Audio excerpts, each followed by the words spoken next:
The Orion Spacecraft for Artemis I is on the move, critical hardware for Artemis II is delivered, and a new telescope to study our Milky Way. A few of the stories to tell you about this week at NASA. Engineers at NASA's Kennedy Space Center in Florida moved the Orion spacecraft for our Artemis I mission from the Launch Abort System facility to the Vehicle Assembly Building.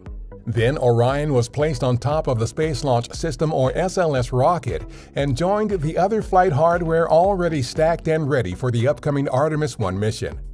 Artemis I will be an uncrewed flight test of Orion and the SLS as an integrated system ahead of crewed flights to the Moon. Under Artemis, NASA aims to land the first woman and first person of color on the Moon and establish sustainable lunar exploration in preparation for eventual human missions to Mars. Teams in Germany that helped build the Orion spacecraft's European Service Module, or ESM, for our Artemis II mission recently prepared it for travel to our Kennedy Space Center. The ESM stores Orion's propulsion, thermal control, electrical power, and critical life support systems. Orion arrived safely at Kennedy and was transferred to the Neil A. Armstrong Operations and Checkout Facility to be integrated with other Artemis II hardware. Artemis II will be Orion's first spaceflight around the Moon and back with astronauts. NASA has selected a proposal for a new gamma-ray space telescope called the Compton Spectrometer and Imager, or COSI, that will study the recent history of star birth, star death, and the formation of chemical elements in the Milky Way. Out of 18 telescope proposals that our Astrophysics Explorers program received in 2019, COSI is the only one selected to continue into development. It is expected to launch in 2025. Undocking confirmed. Soyuz MS-18 is now free of the International Space Station. On October 17th, a Russian Soyuz spacecraft carrying cosmonaut Oleg Novitsky of Roscosmos and Russian actress Yulia Peresild and producer-director Klim Shipenko landed safely in Kazakhstan just hours after leaving the International Space Station. The 7 people remaining on board the station include NASA's Shane Kimbrough, Megan MacArthur, and Mark Vandehei.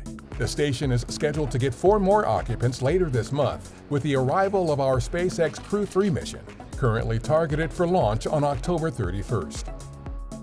On October 22nd, a Russian Progress supply spacecraft that had undocked from the space station's Poisk module 2 days earlier redocked, this time to the station's recently installed Nauka multipurpose laboratory module. The maneuver provided an opportunity to test and check out systems in the new module that are used for orientation control of the station. NASA is sharing OpenET, a powerful new web-based platform that uses publicly available data to help those who rely on water resources across the drought-stricken western U.S. OpenET measures evapotranspiration, the combined process by which water is transferred to the atmosphere through evaporation of surface water on land and transpiration of moisture from plants. The tool puts NASA data into the hands of farmers, water managers, conservation groups, and others to accelerate improvements and innovations in water management.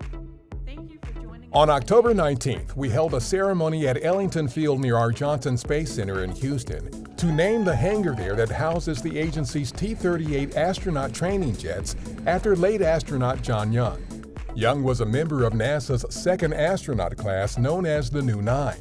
He walked on the Moon during Apollo 16, commanded the first space shuttle mission, and became the first person to launch into space 7 times, 6 from Earth and once from the surface of the Moon. That's what's up this week at NASA. For more on these and other stories, follow us on the web at nasa.gov/twan.